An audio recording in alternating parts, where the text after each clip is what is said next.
رب اعوذ بک من همزات الشیاطین واعوذ بک رب ان یحضرون بسم اللہ الرحمن الرحیم الحمد للہ وسلام علی عبادہ الذین اصطفى ولعنۃ الدائمۃ الباقیۃ علی اعدائہم اجمعین من الآن الی قیام یوم الدین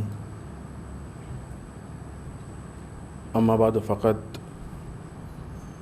اوصیکم نفسی بتقوی اللہ وقال علی بن ابی طالب علیہم الصلاۃ والسلام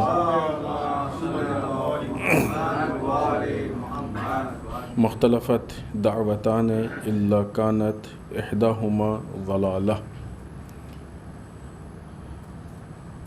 اس پہلے خطبے میں سب سے پہلے اپنے نفس اور آپ سب کو اللہ کے تقوی کی طرف دعوت دیتے ہوئے، اس لیے کہ تقوی الہی یعنی اللہ کے نظام اور سسٹم پہ انسان عمل کرے،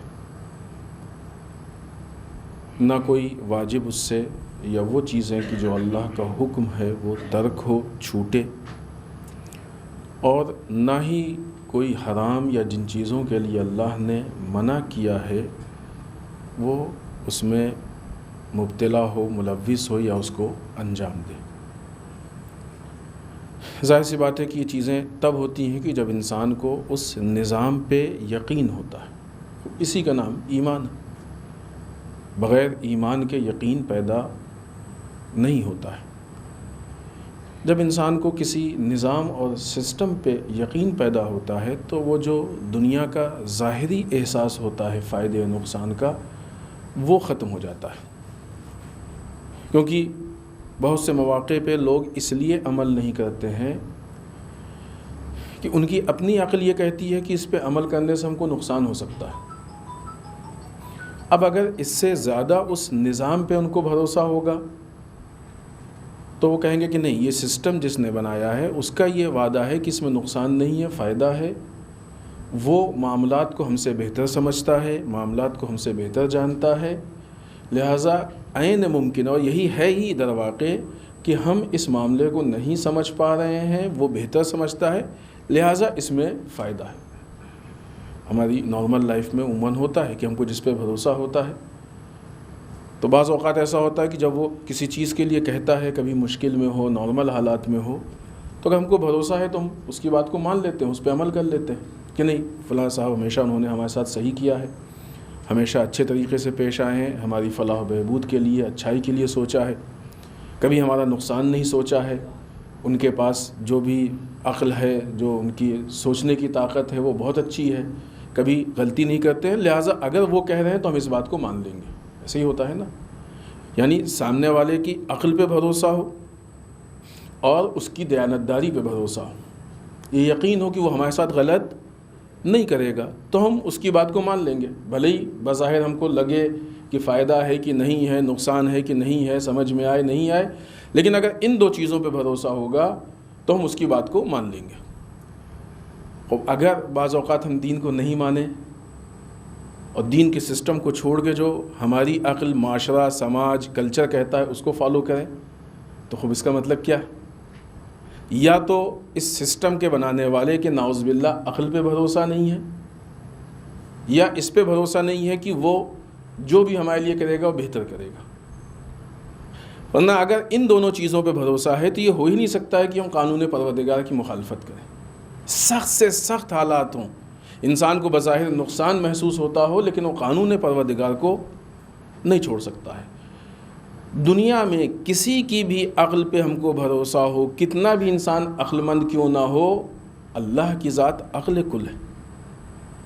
باقی جن کے پاس عقل ہے وہ اللہ کی دی ہوئی عقل ہے، تو ظاہر ہے کہ یہ مقابلہ کرنا کہ نعوذ باللہ اللہ اس سے خوبی اس لائق بھی نہیں ہے، کوئی اس رینج میں بھی نہیں آتا ہے کہ ہم کہیں کہ اللہ کی عقل اس سے زیادہ ہے، اللہ کی ذات اس سے بھی بلند و بالا تر ہے۔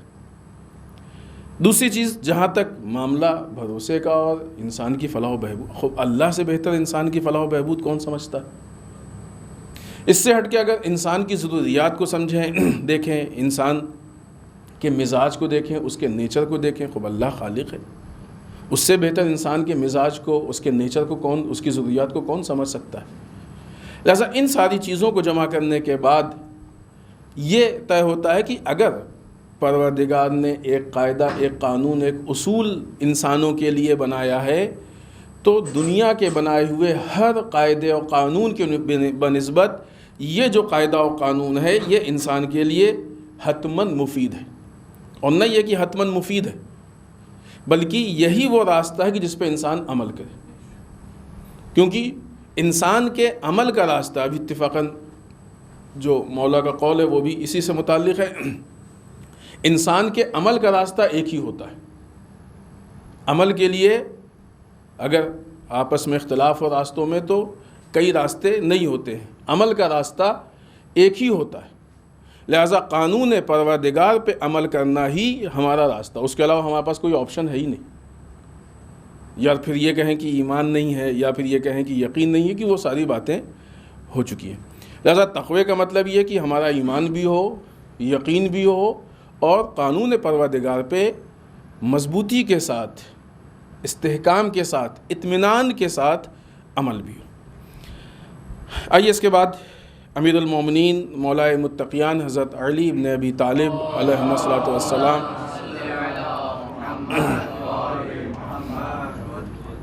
کا یہ قول، ظاہر سی بات ہے کہ یہ نہج البلاغہ کی حکمتیں ہیں کہ جن میں مولا کی جو گفتگو ہے وہ ترتیب وار آپ کی خدمت میں پیش ہو رہی ہے۔ مولا فرماتے ہیں مختلف الدعوتان، دو دعوتوں میں کوئی اختلاف اگر ہو جائے تو یقیناً دو میں سے الا کانت احداہما ضلالہ، تو دو میں سے ایک ہی جو ہے وہ صحیح ہے اور دوسری گمراہی۔ یعنی اگر ہمارے سامنے ایسے حالات پیش آتے ہیں کہ دو الگ طریقے سے دعوت ہے یا دو الگ طریقے سے حکم ہے کہ جو بظاہر ایک دوسرے سے فرق ہو رہا ہے یا متضاد ہے، ایک دوسرے کی ضد میں ہے، ایک دوسرے کے اگینسٹ میں ہے، تو ایسی صورت میں ان دونوں میں سے ایک صحیح ہوگا، دونوں صحیح نہیں ہو سکتے۔ خود دو کا مطلب یہ کہ اگر دو سے زیادہ ہوں تب بھی یہی بات ہے۔ اگر ہمارے سامنے کسی مسئلے کو لے کے 3 آپشن آتے ہیں، 4 آپشن آتے ہیں، 5، اور اس میں آپس میں اختلاف ہوتا ہے، تو ایسی صورت میں اگر اس میں اختلاف ہو رہا ہے تو ایک صحیح ہوگا، باقی جتنے اس کے مقابلے میں ہیں وہ سب کے سب غلط ہوں گے۔ یہ اصل مفہوم ہے کہ جو اس قول کا ہے، مختلف دعوتان الا کانت احدہما ضلالہ، جب دو مختلف دعوتیں دی جائیں تو یقیناً دو میں سے ایک گمراہی ہوتی ہے۔ یہاں پہ مولائے متقیان حضرت علی بن ابی طالب علیہ الصلوۃ والسلام جس مسئلے کو پیش کر رہے ہیں، اس مسئلے کو 2 طریقے سے ہم دیکھ سکتے ہیں۔ ایک بہت سادہ ہے سامنے، کہ جیسا کہ ہم نے آپ کی خدمت میں عرض کیا، ابھی تھوڑا سا انشاءاللہ اس کی بھی وضاحت پیش کریں گے، لیکن دوسرا اس اعتبار سے کہ تھوڑا سا ایک علمی اس میں جا کے وہ ہوتا ہے۔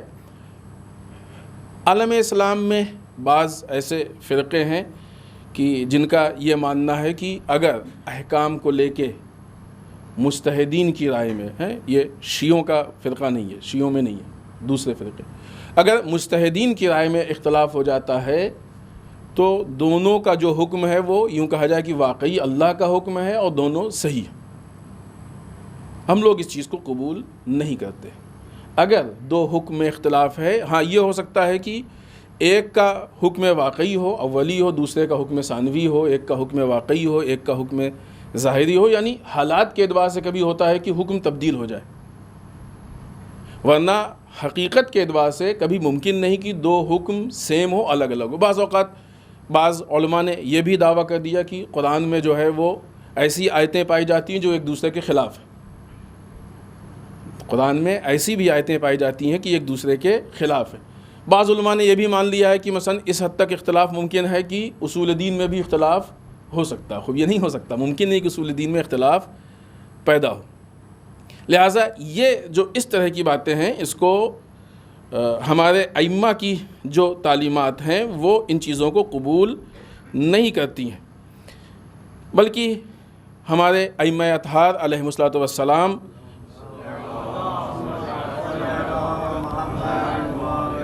اس طرح کی باتوں کی، جو اس طرح کے عقائد ہیں، ان کی نفی کرتے ہیں اور اس چیز کو یعنی اسلام سے ختم، کیونکہ یہ خود جو امام کا قول ہے یہ کلیئر ہے اس مسئلے کے لیے. اگر ہم ایسی چیزیں مان لیتے ہیں بالفرض کہ قرآن کی آیتیں مختلف ہیں، یعنی ایک آیت دوسرے کے مقابلے میں، اس پہ واقعہ بھی ہے، بعض واقعات بھی ہیں، بعض افراد کے نام بھی ہیں جنہوں نے ان چیزوں کو قبول کیا ہے. ابھی وہ فرصت نہیں کہ ہم ان ساری تفصیلات کو پیش کریں، کیونکہ جتنی باتیں ہم نے عرض کی ہیں ان ساری چیزوں میں تفصیلات ہیں، چاہے وہ احکام کو لے کے ہوں کہ جو اختلاف ہوتا ہے، چاہے قرآن کے متعلق ہو، چاہے عقائد کے متعلق ہو کہ اختلاف ہوتا ہے، سب میں تفصیلات ہیں. ابھی اس کا موقع نہیں کہ ان تفصیلات کو ذکر کیا جائے. لیکن اگر ان چیزوں کو مانا جائے یا ہے بالفرض خدا نخواستہ کہ نہیں ہے، تو یہ اس بات کی دلیل ہوگی کہ نعوذ باللہ پھر قرآن کا عقل و لاجک سے کوئی تعلق نہیں ہوگا. ایسا کیسے ہو سکتا ہے کہ وہی قرآن ایک مرتبہ کچھ اور حکم دے، دوسری مرتبہ کچھ اور حکم دے؟ تو عمل کرنے والا کیا عمل کرے گا؟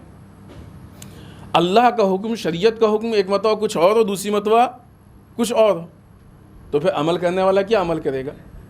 حتیٰ صحیح و غلط کا معیار ختم ہو جائے گا. جس نے صحیح کیا وہ بھی صحیح، جس نے غلط کیا وہ بھی صحیح. یہ عملاً ممکن نہیں ہے، لاجک کے خلاف ہے، منطق کے خلاف. لہٰذا ائمہ اطہار علیہم الصلوۃ والسلام نے اس کی نفی کی ہے، اور نہ یہ کہ نفی کی ہے بلکہ اس بات کو ثابت کیا ہے کہ قرآن عین عقل کے مطابق ہے، عین لاجک کے مطابق ہے. خود مولا کائنات نے اس جملے کے علاوہ نہج البلاغہ میں بعض دوسرے خطبہ نمبر 18 ہے، اور اس کے علاوہ دوسری جگہوں پہ ان چیزوں کی طرف ڈائریکٹ یا انڈائریکٹ اشارہ بھی کیا ہے کہ جہاں پہ اس طرح کے جو غلط فکر ہیں، افکار ہیں اور عقائد ہیں ان کی رد کی ہے. ہاں یہ ممکن ہے کہ انسان کسی مسئلے کو لے کے کوشش کرے، کوشش ہم سب کی ذمہ داری ہے. اصول کو لے کے، احکام کو جاننے کے لیے حتیٰ ہمارے مجتہدین کوشش کرتے ہیں قرآن و حدیث. اب یہ ٹھیک ہے کہ جب وہ اس معیار پہ پہنچتے ہیں کہ جہاں پہ غلطی کے امکانات تقریباً نہ کے برابر ہوتے ہیں، کوشش کرتے ہیں، اور کوشش کرنے کے بعد ایک حکم تک پہنچتے ہیں. یہ جو حکم تک وہ پہنچے ہیں یہ ان کی کوشش کے مطابق ہے. ایسی صورت میں اگر جس حکم تک پہنچے ہیں وہ حکم پروردگار کے مطابق ہے تو کیا کہنا؟ بالفرض اگر خدا نخواستہ حکم پروردگار کے مطابق نہیں ہے تو قرآن مجید ایسے موقعوں کے لیے کہتا ہے بسم اللہ الرحمن الرحیم لا یکلف اللہ نفسا الا وسعها. اللہ کسی بھی نفس کو، کسی بھی ذات کو اتنی تکلیف نہیں دیتا، یعنی اتنی اس کو پر ذمہ داری نہیں دیتا ہے کہ جتنی اس کی وسعت سے زیادہ ہو، یعنی جتنی اس کے امکان میں. لہٰذا ان کے امکان میں اتنی تھی، یہاں تک پہنچ گئے. تو اب یہاں پہ اللہ کے نزدیک وہ معذور ہیں، کہہ سکتے ہیں کہ پالنے والے ہم نے کوشش کی تھی، ہم اس مقام تک پہنچ گئے ہیں، اب یہ ہمارے اعتبار سے حکم ہے. لیکن اس کا مطلب یہ نہیں کہ بالفرض اگر غلطی ہو جائے تو اس کو صحیح سمجھ لیا جائے. اس کا مطلب یہ نہیں ہے کہ اگر بالفرض کسی سے غلطی ہو جائے تو اس کو اس طریقے سے پھر غلطیوں کے لیے دروازے کھل جائیں گے، جیسا کہ بعض مسالک میں ایسا ہوا ہے کہ بہت ساری غلطیاں ان کے ہاں رجسٹرڈ ہو گئیں، وہ راستے کھل گئے اور غلطیاں اس میں شامل ہوتی رہیں. لہٰذا قرآن مجید ایسی غلطی کو قبول نہیں کرتا ہے، اور قرآن مجید نے ان چیزوں کو بہت کلیئر واضح کیا ہے. بعض آیتیں ہم یہاں پہ آپ کی خدمت میں اس سے متعلق اور پیش کر رہے ہیں. حتیٰ خود قرآن مجید سے متعلق کہ جیسا کہ ابھی ہم نے عرض کیا کہ بعض لوگ اس بات کے قائل ہیں کہ جو قرآن میں آیتیں ہیں وہ ایک دوسرے کے مقابلے میں، ایک دوسرے کے اگینسٹ میں ہے، ایک آیت کچھ کہتی ہے، ایک آیت کچھ کہتی ہے. بعض جو اسلام کے عقائد ہیں، مثلا ایک عقیدہ ہے، ہم نے اس سے پہلے اس پہ ذکر کیا تھا لہٰذا آج ہم اشارہ کریں، جبر و تفویض کا عقیدہ. جبر و تفویض کا عقیدہ کیا ہے؟ بعض لوگوں کا ایسا ماننا ہے کہ انسان مجبور ہے، انسان کے اختیار میں کچھ نہیں ہے. مثلا یہاں پہ جو لوگ جمعے میں آئے ہیں وہ اپنے اختیار سے نہیں آئے، اللہ زبردستی لے آیا ہے. جو لوگ نہیں آئے ہیں وہ بھی اپنے اختیار سے نہیں ہے کہ نہیں آئے، نہیں، اللہ نے زبردستی ان کو روک دیا. اب اس کا مطلب یہ ہوا کہ جو لوگ گناہ کر رہے ہیں انسان مجبور ہے، اس کو کوئی اختیار نہیں ہے۔ ایسی صورت میں اگر انسان اس حد تک مجبور ہو گیا تو نیکی اور برائی کا ذمہ دار خود انسان نہیں ہوا، پھر اجر اس کو کیوں، سزا اس کو کیوں؟ کیونکہ تو مجبور ہے، اللہ نے کروایا نا۔ اگر نماز پڑھی تو اللہ نے زبردستی پڑھوائی، گناہ کیا تو نعوذ باللہ اللہ نے زبردستی کروایا۔ لیکن بعض لوگ اس کے قائل ہیں، بعض لوگ اس کے قائل ہیں کہ تفویض یعنی انسان کو پورا اختیار ہے، اللہ کا انسان کو پیدا کرنے کے بعد کوئی اس کے اوپر کنٹرول نہیں رہ گیا، اب انسان جو دل چاہے جیسے دل چاہے کرتا ہے، وہ بھی غلط ہے۔ اسی لیے ہمارے ائمہ اطہار سے جب پوچھا گیا، بالخصوص صادق آل محمد امام جعفر صادق علیہ السلام سے، تو آپ نے کہا لا جبر ولا تفویض، نہ ہمارے یہاں جبر ہے نہ تفویض ہے، بل امر بین الامرین، ان دونوں کے بیچ کا امر ہے۔ تو اب جب بعض لوگوں سے بات کی گئی کہ بھائی جبر ہے کہ تفویض، تو خوب جبر و تفویض تو ایک دوسرے کے اگینسٹ میں آ گئے نا، یہ مفہوم جو ہم نے آپ کی خدمت میں پیش کیا۔ تو جب جبر والوں نے پوچھا کہاں وہ بھی ہے، جب تفویض والوں نے پوچھا کہاں وہ بھی ہے، اب یہ نہیں ہو سکتا ہے، واقعے میں تو ایک ہی چیز ہوگی نا، حقیقت میں تو ایک ہی چیز ہوگی۔ حتیٰ بعض لوگوں نے قرآن مجید سے اس کے لیے دلیل بھی دے دی کہ قرآن جو ہے جبر کی بات کرتا ہے، قرآن تفویض کی بھی بات کرتا ہے، دونوں ہے۔ لہٰذا یہ بات مانتے ہیں کہ قرآن مجید میں نعوذ باللہ اختلافات پائے جاتے ہیں۔ اب یہ غلط ہے، یہ بہت بنیادی چیزوں میں سے ہے عالم اسلام کے۔ لہٰذا قرآن مجید کو اگر آپ دیکھیں تو قرآن مجید خود اس مسئلے میں اپنے موقف کو، اپنی جو حالت ہے اس کو کلیئر کرتا ہے۔ بہت مشہور آیت شریفہ ہے قرآن مجید کی، بسم اللہ الرحمن الرحیم، افلا یتدبرون القرآن، کیا تم نے قرآن میں غور و فکر نہیں کیا؟ خب یہ تو ایک مسئلہ ہے، لیکن اس کے علاوہ بھی قرآن ہمیشہ غور و فکر کی دعوت دیتا ہے۔ افلا یتدبرون القرآن ولو کان من عند غیر اللہ لوجدوا فیہ اختلافا کثیرا، کیا تم نے قرآن مجید میں غور و فکر نہیں کیا؟ اگر یہ اللہ کے علاوہ کسی اور کی طرف سے ہوتا تو اس میں بہت زیادہ اختلافات ہوتے۔ تو قرآن تو اپنی صحت کے لیے دلیل یہی دے رہا ہے کہ ہمارے میں اختلاف نہیں ہے، یہ اس بات کی دلیل ہے کہ یہ اللہ کی طرف سے۔ اور ظاہر سی بات ہے کہ جو 23 سال کے عرصے میں قرآن مجید نازل ہوا ہے، 23 سال کا عرصہ کم نہیں ہوتا ہے۔ 23 سال کے عرصے میں جو قرآن نازل ہوا ہے، ایک ایک آیت کر کے، بعض اوقات سورہ، اور اس پورے قرآن میں آپس میں کوئی تضاد نہیں، کوئی اختلاف نہیں، یہ خود قرآن کے معجزہ ہونے پہ دلیل ہے۔ یہ علوم قرآن میں ایک چیپٹر ہے، یہ قرآن مجید کے معجزہ ہونے پہ دلیل ہے۔ پھر ہم آپ کی خدمت میں عرض کریں گے کہ یہ جو باتیں ہیں، یہ باتیں بہت مختصر ہم نے عرض کی ہیں، لیکن بہت واقعی ان کے پیچھے بہت مطالب ہیں۔ اور ایک بہت بنیادی چیز اس میں یہ ہے کہ انشاءاللہ ترجمے کے ساتھ قرآن مجید کو پڑھیں، تاکہ قرآن مجید کے اندر جو اس طرح کی حکمتیں ہیں، جو اس طرح کے معجزات ہیں، جو اس طرح کی باتیں ہیں، ہم ان سے آشنا ہوں۔ بعض اوقات بہت ساری چیزیں جب ہم پڑھتے ہیں اور پڑھنے کے بعد جب کسی بھی کتاب کے اختتام پہ پہنچتے ہیں تو پھر ہمیں سمجھ میں آتا ہے کہ اس میں تو بہت ساری اچھائیاں ہیں کہ جو ہم نے محسوس کی ہیں۔ لہٰذا قرآن مجید کے متعلق کلاً، آئیے اس آیت شریفہ پہ اپنی بات کو ختم کرتے ہیں کہ کلاً اگر ہم دیکھیں قرآن مجید سے متعلق یا اسلام سے متعلق، خود قرآن مجید اس مسئلے میں ہماری رہنمائی کرتا ہے، لیکن اسلام سے متعلق، کیونکہ اسلام کیا ہے؟ اللہ کا بتایا ہوا راستہ ہے، یا اللہ کی طرف جانے والا راستہ، حق و باطل میں فرق پیدا کرنے کی چیز ہے۔ حتیٰ خود قرآن مجید کا جو نام ہے فرقان، قرآن مجید کا نام کیا ہے؟ فرقان۔ فرقان کا مطلب کیا ہوتا ہے؟ حق و باطل کے درمیان فرق پیدا کرنا۔ اب اگر قرآن مجید سب کچھ صحیح کر دے گا تو پھر کیسے فرقان رہ جائے گا؟ اصل اس کا نام ہی ختم ہو جائے گا۔ خود جو راستے ہیں اللہ کی طرف، اس کے لیے قرآن مجید بہت واضح انداز میں بیان کرتا ہے، بسم اللہ الرحمن الرحیم، ان ھذا صراطی مستقیما فاتبعوہ ولا تتبعوا السبل فتفرق بکم عن سبیلہ ذالکم وصاکم بہ لعلکم تتقون۔ یہ جو راستہ ہے یہ صراط مستقیم ہے ہمارا، یہ ہمارا صراط مستقیم۔ اس سے پہلے آیتیں ہیں اور بعض چیزیں بیان کی گئی ہیں، انشاءاللہ اس کو دیکھیے گا تو اور یہ اصل جو ہماری گفتگو ہے اس جملے پہ، لہٰذا ہم اس کو پیش کر دیں۔ یہ راستہ ہمارا ہے، یہ صراط مستقیم ہے ہمارا، اور اس کی پیروی کرو، فاتبعوہ، اس کا اتباع کرو، اس راستے کو تم فالو کرو، نہ یہ کہ صرف اس کو فالو کرو، مولا کائنات کا جو یہ قول ہے اور جو اس طرح کے ہم نے آپ کے سامنے عالم اسلام کے حالات پیش کیے ہیں، ان ساری چیزوں کی حمایت میں یہ آیت، اکیلے یہ آیت کافی ہے۔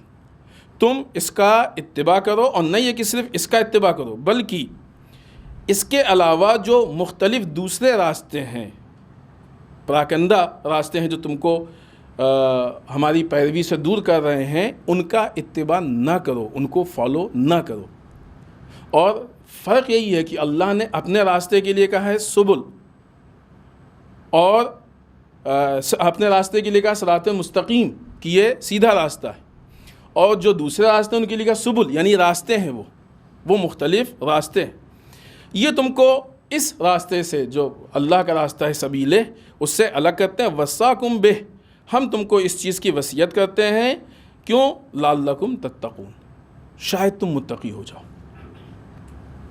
تو جو حق تک پہنچنے والا، اللہ تک پہنچنے والا راستہ ہے، وہ ایک راستہ ہے۔ مقابلے میں جتنے راستے ہیں وہ باطل ہیں، تم ان کی پیروی مت کرو، ورنہ اگر تم ان کی پیروی کرو گے تو ایسی صورت میں تم گمراہ ہو سکتے ہو۔ ہمارے راستے کی پیروی کرو گے تو اللہ کہتا ہے کہ ہم اس کی وصیت کرتے ہیں اور شاید تم متقی ہو جاؤ۔ لہٰذا اللہ کو جو راستہ بتایا گیا ہے وہ ایک راستہ ہے۔ جو انحراف کرنے والے منحرف راستے ہوتے ہیں وہ متعدد اور کئی ہوتے ہیں، کیونکہ صراط مستقیم جو ہے وہ اس کے لیے ہمیشہ واحد ایک کا صیغہ استعمال ہوتا ہے، لیکن جو مختلف راستے ہیں اس کے لیے زیادہ کے صیغے استعمال ہوتے ہیں۔ بسم اللہ الرحمن الرحیم، انا اعطیناک الکوثر فصل لربک وانحر انا شانئک هو الابتر۔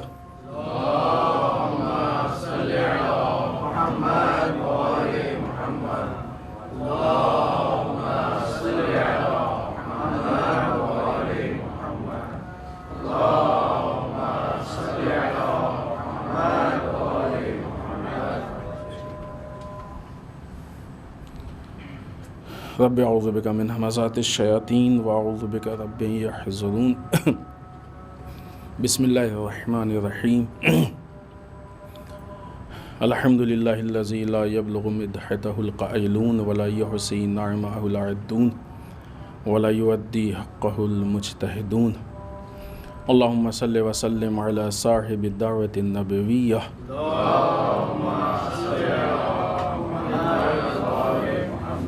وصولة الحیدریہ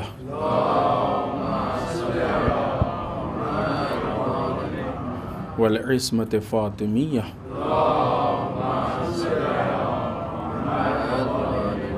والحلم الحسنیہ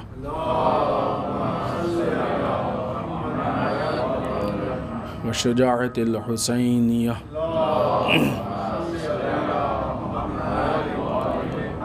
والعبادة السجادیہ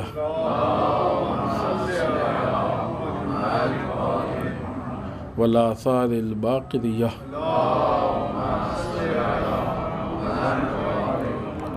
والمعصر الجعفریہ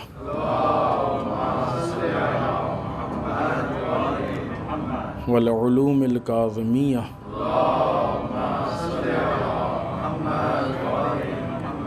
والرضاء الرضویہ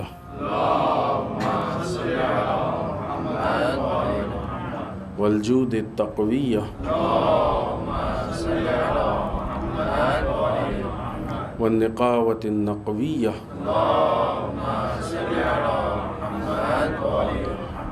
والہیبة العسکریہ والغیبة الہیہ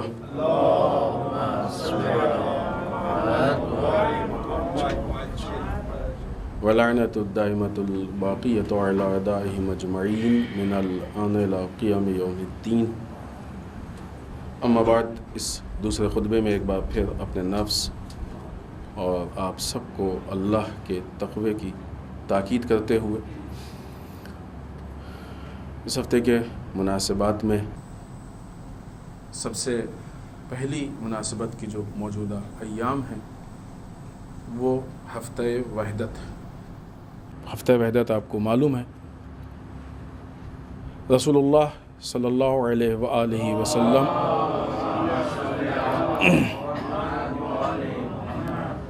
کی ولادت سے متعلق جو تاریخیں مسلمانوں کے درمیان ہیں 12 ربیع الاول اور 17 ربیع الاول، 12 سے 17 تک رسول کی ولادت کا جشن، سیرت پہ گفتگو، رسول کے اس مشن اور دین پہ گفتگو یا اس کی خوشی منانا تاکہ سارے مسلمان اس مسئلے میں جمع ہو جائیں، اسے ہفتہ وحدت کہتے ہیں۔ اور یہ اس بات کی طرف بھی دعوت ہے کہ جو بھی ہمارے کامنز ہیں اس میں ہم جمع ہو سکتے ہیں۔ الحمدللہ ہفتہ وحدت کے موقع پہ اتحاد بین المسلمین کو لے کے مختلف جگہوں پہ پروگرامز ہو رہے ہیں، ہندوستان میں، ہندوستان سے باہر، چھوٹے پیمانے پہ، بڑے پیمانے پہ، اور اللہ کا شکر ہے کہ مسلمانوں کے مختلف یا سبھی فرقے اس میں شرکت کر رہے ہیں، جو اس بات کی دلیل ہے کہ روز بروز اتحاد بین المسلمین مضبوط سے مضبوط تر ہوتا جا رہا ہے۔ بعض باتیں درواقع بہت بچکانی ہیں، لیکن آئے دن چونکہ وہ شبہات لوگوں کے ذہن میں پیدا کیے جاتے ہیں، لہٰذا اشارتاً بعض اوقات چونکہ یہ اتحاد مضبوط ہوتا جا رہا ہے تو وہ چوٹ پہنچانے والے اپنی کوشش بھی نہیں چھوڑ رہے ہیں، اور پھر وہ اتحاد کو لے کے جذباتی باتیں کرتے ہیں، لوگوں کو کنفیوز کرنے کی کوشش کرتے ہیں۔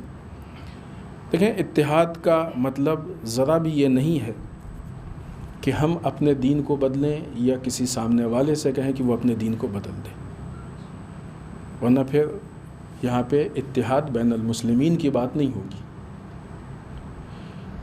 اتحاد کا مطلب ہی یہی ہوتا ہے کہ جو بھی آپس میں اختلافی چیزیں ہیں ان پہ جھگڑا نہ کیا جائے، جو کامنس چیزیں ہیں ان کو لے کے ہم لوگ ایک جگہ جمع ہو جائیں، کامن چیزوں پہ جمع ہو جائیں، اختلافی چیزوں پہ جھگڑا نہ کریں۔ اور یہ ائمہ کی سیرت اور روش رہی ہے۔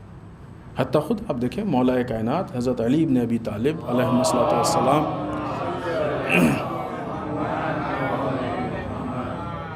امام کے لیے کہا گیا کہ نہیں کہ اگر علی نہ ہوتے تو ہم ہلاک ہو جاتے، لولا علی لا ہلک عمر، اگر علی نہ ہوتے تو عمر ہلاک ہو جاتے۔ یہ اس طرح سے جملہ ہے، خوب کیوں ہے؟ مولا کائنات نے اس حد تک جو ہے وہ مدد کی، ہیلپ کی، اس لیے یہ جملہ سامنے آیا۔ لہٰذا اگر وہاں سے اتحاد ہو سکتا ہے تو پھر یہاں آ کے اس میں کوئی مشکل نہیں ہے، لیکن اصل یہی ہے کہ جو بھی کامنز ہیں اس میں ہم لوگ جمع ہو جائیں، جو اختلافی چیزیں ہیں اس میں جھگڑا اور اختلاف نہ کریں۔ اتحاد دین کی ضروریات میں سے، اور نہ یہ کہ دین کی مسلمانوں کی ضروریات میں سے۔ اور اتحاد ایسا نہیں ہے کہ مثلاً جو ہے ایک صرف سیاسی مسئلہ ہے، نہیں، اتحاد صرف سیاسی مسئلہ نہیں ہے، جیسا کہ ہم نے عرض کیا دین کی ضروریات میں سے ہے، لہٰذا دین کے آگے بڑھنے کے لیے اتحاد بہت اہم اور ضروری چیز ہے۔ دشمنان اسلام کو یہ اندازہ ہے کہ اتحاد میں کتنی طاقت ہے، دشمنان اسلام کو یہ آئیڈیا ہے کہ اتحاد مسلمانوں کو کہاں تک پہنچا سکتا ہے۔ اسی لیے مخالفین جو ہیں وہ اتحاد کو لے کے کافی پریشان رہتے ہیں، اور یہی وجہ ہے کہ آپ دیکھیے کہ ایام اعزا کے آخر ماہ ربیع الاول کے شروع ہوتے ہی اتحاد کے خلاف ڈائریکٹ یا انڈائریکٹ ایسے سوشل میڈیا پہ پوسٹ اور ایسی باتیں آنے لگتی ہیں کہ جن سے اتحاد پہ اثر پڑے۔ خوب یہ اس بات کی دلیل ہے کہ وہ لوگ کی جو مخالفین اتحاد ہیں وہ کتنا بے چین ہیں اس اتحاد سے، کتنا پریشان ہیں اس اتحاد سے۔ اسلام دشمن طاقتیں اس بات پہ سیمینار کر رہی ہیں، اس بات پہ بیٹھ کے گفتگو اور تحقیق کر رہی ہیں کہ مسلمانوں میں کیسے تفرقہ پیدا کیا جائے، اور یہ آج نہیں کر رہے، صدیاں 100 سال سے زیادہ، شاید اور بھی زیادہ گزر گئے ہیں، اس مسئلے پہ وہ لوگ غور و فکر کر رہے ہیں، کوشش کر رہے ہیں، ان چیزوں کو ہمارے درمیان رائج کرنے کی کوشش کر رہے ہیں۔ ورنہ آپ دیکھیں جو بے بنیاد چیزیں ہمارے درمیان دونوں یعنی مختلف مسالک کے خلاف مشہور ہیں، کہاں سے آئی ہیں وہ، جس کا کوئی وجود نہیں ہے، وہ کہاں سے آئی؟ یہ اسلام دشمن طاقتوں کی سازش ہے، ان کی پھیلائی ہوئی افواہیں ہیں تاکہ ان فرقوں کو ایک دوسرے سے الگ رکھا جائے، ان فرقوں کو ایک دوسرے سے دور کیا جائے۔ بعض افراد کی جو ان مخالفین کی فکر سے متاثر ہیں، یا یوں کہا جائے کہ جذباتی ہیں، یا اصل اس حکمت کو نہیں سمجھتے ہیں، وہ بعض اوقات جو ہے وہ ایسا کام کرتے ہیں کہ جو دشمنوں کی حمایت کا ہوتا ہے، مسلمانوں کو نقصان پہنچاتا ہے۔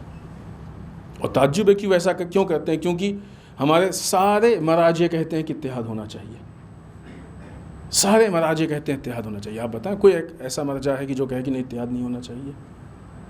رہبر معظم آغا سستانی کا تو مشہور جملہ ہے کہ برادران اہل سنت کو اپنا بھائی نہیں نفس و جان کہو۔ ابھی جب مراجع ہمارے اتنا کلیئر اتحاد کی بات کر رہے ہیں تو پھر کیسے دشمنان اسلام جو ہیں وہ انٹرنیشنل لیول پہ دن بہ دن اپنی سازشوں کو بڑھا رہے ہیں، زندہ کر رہے ہیں، تاکہ وہ اتحاد کے خلاف کام کر سکے۔ لہٰذا اس میں جو اعلی کار، جو ہتھ کنڈے وہ استعمال کر رہے ہیں، جو سازشیں، ان میں سے بعض ہم صرف اشارہ کریں۔ مقدسات کی توہین، ظاہر سی بات ہے کہ کسی بھی اتحاد کو توڑنے کے لیے ایک بہت اہم جو اسلحہ ہوتا ہے وہ کسی کے بھی مقدسات کی آپ توہین کی، ظاہر سی بات ہے وہ ناراض ہو جائے گا، غصہ ہوگا اور خود بخود جھگڑا پیدا ہوگا۔ ایک بہت بنیادی چیز ہے کہ کسی کے بھی مقدسات کی توہین، اور اسی لیے مراجع نے اس چیز سے منع کیا ہے۔ انٹرنیشنل لیول پہ آپ دیکھیں تو اسلامی ممالک کو ایک دوسرے سے الگ کیا جا رہا ہے۔ یہ اتحاد کے خلاف جو کوشش ہے، ایسا نہیں ہے کہ وہ صرف جو ہے محلوں میں اور شہروں میں اور سڑکوں پہ اور گلیوں پہ، نہیں، چھوٹے سے لے کے بڑے پیمانے تک۔ اگر آج آپ دیکھیں تو اسلامی ممالک کو الگ الگ رائے اور الگ الگ جو ہے وہ افکار، الگ الگ پولیٹکس کے اعتبار سے جدا کیا جا رہا ہے ایک دوسرے سے۔ اسی لیے جدا کیا جا رہا ہے کہ یہ لوگ ایک پلیٹ فارم پہ نہ چلیں، متحد نہ ہوں، طاقت نہ بننے پائیں یہ لوگ۔ جتنا بھی انسان بڑھتا ہے اتنی اس کی طاقت کم ہوتی ہے، جتنا ملتا ہے اتنی ہی اس کی طاقت بڑھتی ہے۔ بہت بڑا ایک کام یہ ہو رہا ہے کہ امتوں کو علماء سے الگ کیا جا رہا ہے۔ آپ دیکھ لیں اپنے یہاں جو لوگ اب علماء سے اور مراجع سے وابستہ ہیں، وہ کبھی نہیں کہتے اتحادی ہونا چاہیے۔ ان کو معلوم ہے مرجع نے کہہ دیا، اس کا مطلب کہ یہ صحیح ہے۔ بالفرض اگر ہمارے سمجھ میں نہیں بھی آتا ہے تو دین کو مرجع ہم سے بہتر سمجھتا ہے، تقلید تو ہم اسی لیے کرتے ہیں مرجع کی کہ ہم سے سمجھ۔ تو جس طریقے سے سارے احکام وہ ہم کو بتا رہا ہے، اس طریقے سے یہ مسائل بھی ہم کو بتا رہا ہے۔ مشکل کہاں پیدا ہوتی ہے؟ وہ لوگ کہ جو علماء و مراجع سے الگ ہو جاتے ہیں، اسی لیے الگ کیا جا رہا ہے تاکہ ان کو گمراہ کرنے میں دشمنوں کو آسانی رہے۔ لہٰذا یہ کام اسی لیے ہو رہا ہے تاکہ دشمن کی پالیسی کامیاب ہو سکے۔ اس کے علاوہ بہت سارے دوسرے ایسے طریقے ہیں کہ جن کے ذریعے سے دنیا کی استعماری اور استکباری طاقتیں کہ جو مسلمانوں کو توڑنا چاہتی ہیں، وہ یہ چاہتی ہیں کہ مسلمان دن بدن کمزور ہو اور اسلام کی قوت نہ بن سکے اور اس کے مقابلے میں ان کی قوت بنے۔ لہٰذا یہاں پہ یہ بات ایک دم کلیئر ہے، واضح ہے کہ جو بھی شخص چاہے وہ جان بوجھ کے ہو اور چاہے غلطی سے ہو، انجانے کے طور پہ ہو، چاہے اس کا مقصد ہو نقصان پہنچانا، چاہے نقصان پہنچانا مقصد نہ ہو، ظاہر سی بات ہے کہ کسی مسلمان کا مقصد یہ نہیں ہوگا کہ اسلام کو نقصان پہنچائے، تو چاہے نہ بھی ہو مقصد، ہر صورت میں اگر وہ کوئی بھی ایک ایسا کام، حتیٰ ایک حرف بھی ایسا کہتا ہے کہ جو اسلام و اتحاد کو نقصان پہنچائے، تو در واقع وہ اسلام کو نقصان پہنچاتا ہے۔ یہ وہ راستہ ہے جو دشمنوں کا راستہ ہے، یہ وہ راستہ ہے کہ جو دشمنوں کو مضبوط کرتا ہے اور یہ اسلام کو کمزور کرتا ہے۔ یہ ایسے حالات ہیں کہ جن حالات میں ہمارے جاننے نہ جاننے، ہمارے مقصد ہونے نہ ہونے سے کوئی اثر نہیں پڑتا ہے، بلکہ جو نقصان پہنچنے والا ہے وہ نقصان پہنچے گا اسلام کو۔ لہٰذا ہم اپنے آپ کو اس بات کا پائبند سمجھیں کہ یہ وحدت مسلمین، اتحاد بین المسلمین، یہ اللہ کی طرف سے دیا ہوا ایک عطیہ ہے، عنایت ہے کہ جس کی بنیاد پہ اتحاد بین المسلمین کے ذریعے سے مسلمانوں کے درمیان ایک بہترین طاقت اور قوت پیدا ہو سکتی ہے، اور اس طاقت اور قوت کے ذریعے سے مسلمان کامیابی تک پہنچ سکتا ہے۔ اسی لیے مسلمانوں کو توڑا جا رہا ہے کہ مسلمان کامیاب نہ ہونے پائے۔ دوسری مناسبت کی جو اس ہفتے کی اہم ترین مناسبت ہے بلکہ دو مناسبتیں، اور ظاہر ہے اسی کی بنیاد پہ یہ ہفتہ وحدت ہے۔ وہ پہلی یہ کہ رسول اللہ صلی اللہ علیہ وآلہ وسلم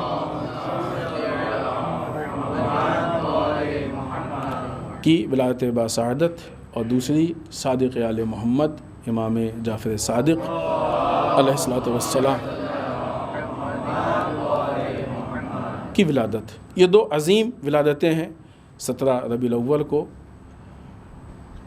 در واقع یہ شخصیات معصومین، یہ ولادتیں، ظاہر ہے کہ اس کا صرف اتنا مقصد نہیں کہ ہم یہ کہہ سکیں کہ مثلا امام ہمارے ہیں اور رسول ہمارے ہیں، تو ہیں۔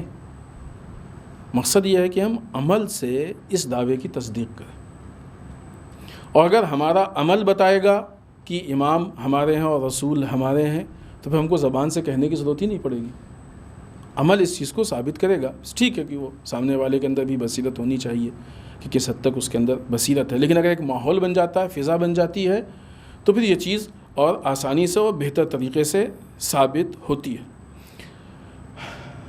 ائمہ یا رسول کی جو سیرت ہمارے لیے ہے، یہ سیرت مثلا بعض اوقات سوچتے ہیں کہ رسول ہمارے لیے جو نمونہ عمل ہے، قرآن مجید نے بھی کہا بسم اللہ الرحمن الرحیم لقد کان لکم فی رسول اللہ اسوۃ حسنہ، ہم نے تمہارے لیے رسول کی ذات کو بہترین آئیڈیل اور نمونہ عمل بنا کے بھیجا ہے۔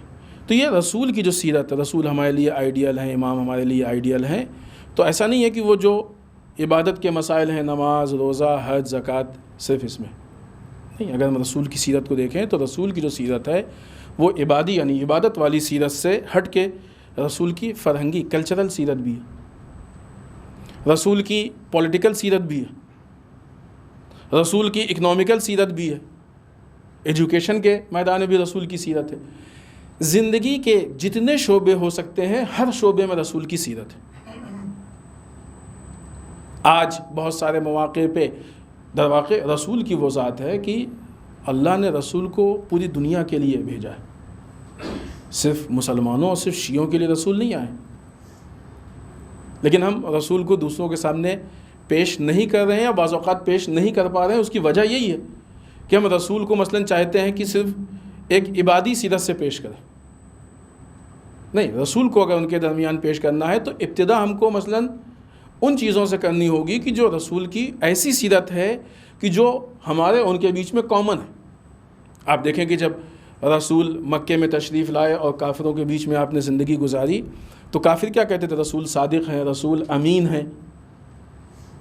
پھر وہ 40 سال کے طولانی عرصے کے بعد اب رسول نے جب کلمہ پیش کیا اور اس کے بعد دین پیش کیا، تو یہ دوسرے معاملات ہیں۔ اس کے پیچھے باقاعدہ الاسباب ہیں کہ کیوں معاملات پیش آئے۔ ان لوگوں کو مان لینا چاہیے تھا، لیکن انہوں نے نہیں مانا، وہ اس کے الاسباب ہیں۔ لہٰذا اگر ہم رسول کی ان دوسری سیرتوں کو احیا کریں، زندہ کریں، تو شاید یہ وہ طریقہ ہوگا کہ بہت آسانی سے ہم دوسرے مذاہب اور دوسری قوموں کے درمیان رسول کو پیش کر سکتے ہیں۔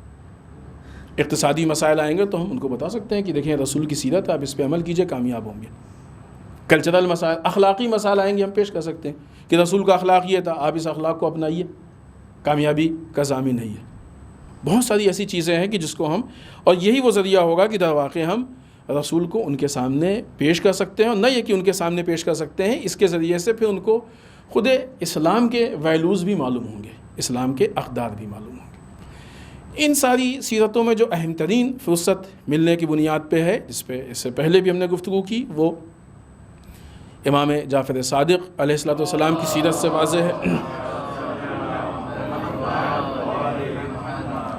وہ یہ کہ اگر فرصت ملے تو سب سے زیادہ مسلمانوں کو ایجوکیشن پہ کام کرنا چاہیے۔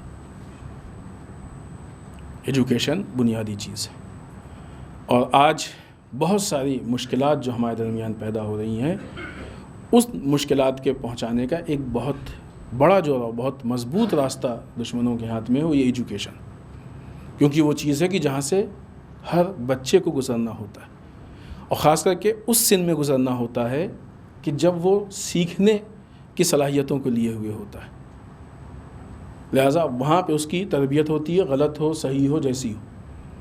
لہٰذا یہ بہت بنیادی چیز ہے۔ اگر ہم اس راستے میں اپنے آپ کو مضبوط کر لیں گے تو بہت ساری مشکلات اپنے آپ حل ہو جائیں گی. جو بہت سارے ہم شکوے ہمارے معاشرے میں ہیں، مثلاً بعض اوقات یہ کہ جوان ہمارے دیندار نہیں ہیں، بعض اوقات فیملی مسائل ہوتے ہیں، بعض اوقات بچوں کی تربیت کے مسائل ہوتے ہیں، اور بھی بہت سارے دوسرے مسائل کی جو ہمارے درمیان رائج ہیں. وہ اگر ایجوکیشن کو ہم صحیح طریقے سے ہینڈل کر لیں اور اس کے سسٹم کو صحیح کر لیں تو بہت سارے مسائل اپنے آپ حل ہو جائیں، کیونکہ تربیت تو وہی ہوتی ہے. جب وہیں پہ صحیح تربیت ہوگی تو خود بخود جو ہے وہ مشکل کے خلاف لڑنے کی ایک صلاحیت پیدا ہو جائے گی، بصیرت پیدا ہو جائے گی، غفلت سے دور ہو جائیں گے اور معاملات اپنے آپ. امام جعفر صادق علیہ السلام کی جو روش تھی وہ روش یہی تھی کہ آپ نے اپنے شاگردوں کے اندر وہ صلاحیت پیدا کرنے کی کوشش کی تھی کہ جو اسلام کو آگے پھیلا سکیں، لوگوں کو غفلت سے دور کر سکیں، لوگوں کے اندر بصیرت پیدا کر سکیں. آخر میں وقت ختم ہو رہا ہے، اس لہذا صرف ایک بات کر کے ہم آپ کی زحمت کو تمام کریں گے. افغانستان قندھار میں جو نماز جمعہ میں پچھلے ہفتے شیعوں پہ حملہ ہوا ہے، اس کی مذمت کرتے ہیں. یہ شیعت کشی یا شیعوں کی نسل کشی کی ایک سازش ہے کہ جو نظر آتی ہے اور تشیع کو نقصان پہنچا رہے ہیں، ساتھ میں اسلام کا جو چہرہ ہے اس کو بھی یہ نقصان پہنچانے کی کوشش ہے. تمام عالم اسلامی دنیا کے مسلمانوں کی یہ ذمہ داری ہے کہ جو بھی قندھار میں اس طرح کا آتنکوادی حملہ ہوا ہے اس کی مذمت کریں. جو مظلوم اور مقتول افراد ہیں ان کی حمایت کی جائے، کیونکہ افغانستان کا مسئلہ ایسا ہے کہ اس سے پہلے بھی شیعت جو ہے وہ دہشت گردی یا آتنکواد کا نشانہ بن چکی ہے. اس سے پہلے کی تاریخ ہم لوگوں کی نگاہوں کے سامنے ہے. بالخصوص وہ تنظیمیں، کمیٹیاں کی جو اپنے کو ہیومن رائٹس سے متعلق کہتی ہیں، ان کی ذمہ داری ہے کہ وہ آگے بڑھیں اور حقوق انسانی کی بات کریں اس موقع پہ. اور یہ واقعی تعجب کی بات ہے کہ یہ ایسی کمیٹیاں، اسلامی ممالک، اسلامی شخصیات، یہ ساری چیزیں، یہ سارے افراد، یہ سارے شعبے خاموش کیوں ہیں. ان کی یہ ذمہ داری ہے کہ وہ انسانیت کی اس تباہی پہ بولیں اور اپنی نظر دیں اور جو بھی غلط ہے اس کی مذمت کریں. ان کی خاموشی خود ایک سوالیہ نشان ہے. ہم لوگوں کی یہ ذمہ داری ہے کہ اس مسئلے میں جو بھی ہمارے پاس امکانات ہیں اس کے ذریعے سے ہم اس کی مذمت کریں اور مظلوم کی حمایت کا، ظالم کے مقابلے میں آنے کا اعلان کر دیں. آخر میں بارگاہ پروردگار میں دعا کرتے ہیں پالنے والے ہم سب کو اعمال صالحہ کی توفیق عنایت فرمائے، بار اللہ اعمال قبیحہ سے محفوظ رکھے، پالنے والے ہمارے گناہوں کو بخش دے، بار اللہ ہمارے مرحومین کو بخش دے، پالنے والے اسلام و مسلمین کی حفاظت فرمائے، بار اللہ دشمنان اسلام کو نیست و نابود کر دے، پالنے والے ہمارے علماء کا سایہ ہمارے سروں پہ باقی رکھے، بار اللہ رہبر و مراجع کو طول عمر عنایت فرمائے، بار اللہ ہمارے امام کے ظہور میں تعجیل فرمائے، ہمیں ان کے اعوان و انصار میں شریک ہونے کی توفیق عنایت فرمائے. ربنا تقبل منا انک انت السمیع العلیم. بسم اللہ الرحمن الرحیم. قل هو اللہ احد اللہ الصمد لم یلد ولم یولد ولم یکن له کفوا احد.